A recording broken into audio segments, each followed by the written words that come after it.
सुदेश जी जब आए थे राजनीति में तो एक विधायक मटेरियल बन के आए थे। जयराम तो डायरेक्ट सीएम मटेरियल बन के आया है, भले वो बने या ना बने अलग विषय है, लेकिन राज्य की 7% जनता हमें सीएम के रूप में देखना चाहती है। जिस आक्रामकता के साथ जयराम महतो विधायक बनने से पहले बात करते थे, वही आक्रामकता आज भी दिख रहा है। वही तेवर रहेगा। अब तो हम संवैधानिक पद पे है, हमारा प्रभाव बढ़ेगा, हमारा कद बढ़ेगा, प्रभाव वही रहेगा, उसमें कोई कंप्रोमाइज नहीं होगा। पूरे सदन में हमको बताइए 30 साल का लड़का या लड़की बैठी है अपने नाम की बदौलत बैठी है, 2-3 लड़कियां बैठी हैं अपने बाप की बदौलत बैठी हैं, 2-3 लड़के बैठे हैं अपने बाप की बदौलत बैठे हैं। जयराम महतो पूरे झारखंड की हिस्ट्री में पहला लड़का है जो 30 साल की उम्र में अपने क्षमता की बदौलत सदन में बैठेगा। आक्रामकता लेकिन जयराम जी बढ़ते जा रहेगी। निर्मल महतो के शहादत से झारखंड राज्य बना है। अगर यहाँ गोली नहीं लगे तो झारखंड राज्य नहीं बनता, और उसी जगह से हम आते हैं। आक्रामकता रहेगी, मेरे रग रग में रहेगी। करीब 10 से 15 सीटें ऐसी हैं जयराम जी जहां पर बीजेपी को नुकसान हुआ है, और उसका ठीकरा अब जो है आप पर फोड़ा जा रहा है कि जयराम जी कैंची चला दी है कमल में। हम तो कहेंगे कि बीजेपी वालों ने हमें हराया।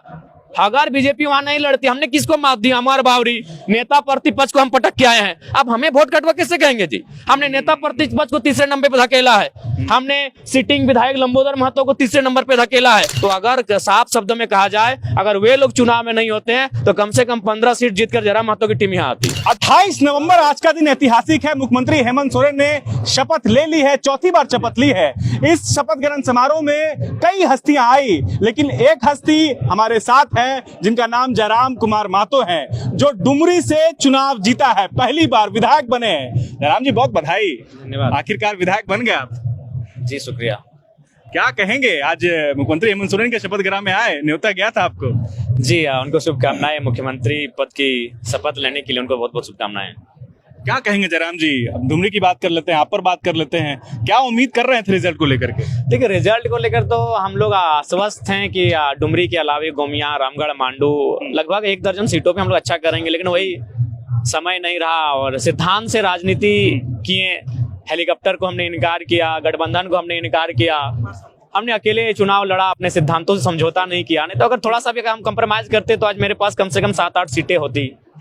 तो कहीं ना कहीं राजनीति में कभी कभी लगता है सिद्धांतों से ऊपर उठकर आपको सत्ता के लिए सोचना चाहिए। हम लोग भविष्य में सोचेंगे। इस पूरे चुनाव में जयराम जी, चाहे सत्ता पक्ष हो या विपक्ष हो, सबने जेएलकेएम को हल्के में लिया। लोग ये नहीं उम्मीद कर रहे थे कि जेएलकेएम 12 लाख वोट ले आएगा विधानसभा चुनाव में। जब रिजल्ट आया तो जयराम महतो को क्या लगा?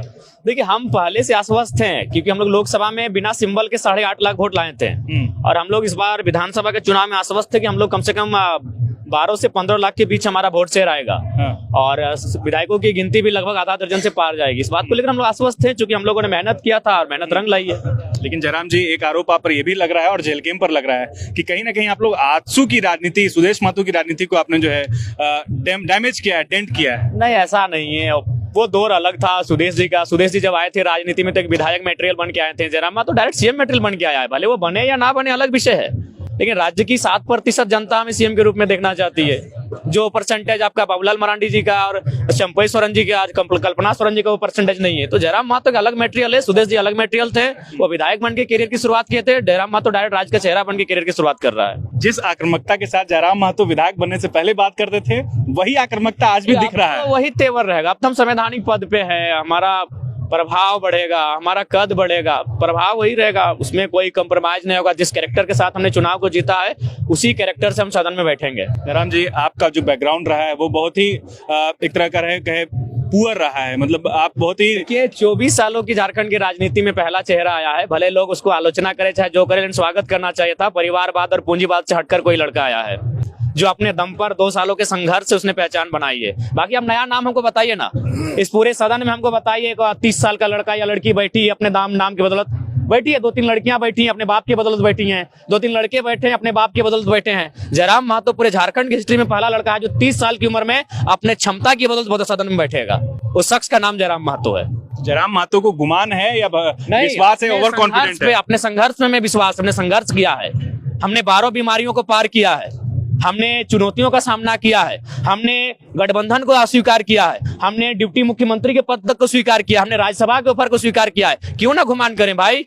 विराट कोहली का एक स्टेटमेंट था कि हम अपने प्रदर्शन पे क्यों ना नाच करें। हम 2 बजे रात को प्रैक्टिस करते हैं, लोग 8 बजे रात को जाके सो जाते हैं। तो अगर हमने प्रदर्शन किया है और अपने प्रदर्शन पे गर्व ना करें तो निकम्मे लोग भी हमारी बराबरी करेंगे। करीब 10 से 15 सीटें ऐसी हैं जयराम जी जहां पर बीजेपी को नुकसान हुआ है और उसका ठीकरा अब जो है आप पर फोड़ा जा रहा है कि जयराम जी कैंची चला दी है कमल में। बीजेपी की खामियां हैं। हम तो कहना चाहेंगे कि ये हमारे आदरणीय जो हेमंत बिस्वा जी बहुत टैलेंटेड पर्सन है, उन्होंने पंचायत अध्यक्ष रूट के गए, उनको मनाने घर पहुंचे। निरंजन राय एक निर्दलीय प्रत्याशी को मनाने घर पहुंचे। जब आपको इतनी बारीकी चीजें दिख गई तो आपको 1932 का खतियान क्यों नहीं दिखा? आपको सरना धर्म कोड की मांग क्यों नहीं दिखी? आपको कुर्मियों का रेल टेका आंदोलन क्यों नहीं दिखा? आपको छात्र क्यों नहीं दिखे? जब आपने मामूली चीजों को हेमंत बिस्वा जी ने देखा, उनको मनाने के लिए घर गए, एक पंचायत अध्यक्ष से मिले, उनके पास इतना टाइम था, तो आपने झारखंड के मुद्दों को क्यों नहीं रीड किया? आप खुद दोषी हैं। हम तो कहेंगे कि बीजेपी वालों ने हमें हराया। अगर बीजेपी वहां नहीं लड़ती, हमने किसको मात दी? अमर बावरी नेता प्रतिपक्ष को हम पटक के आए हैं। अब हमें वोट कटवा कैसे कहेंगे जी? हमने नेता प्रतिपक्ष को तीसरे नंबर पे धकेला है।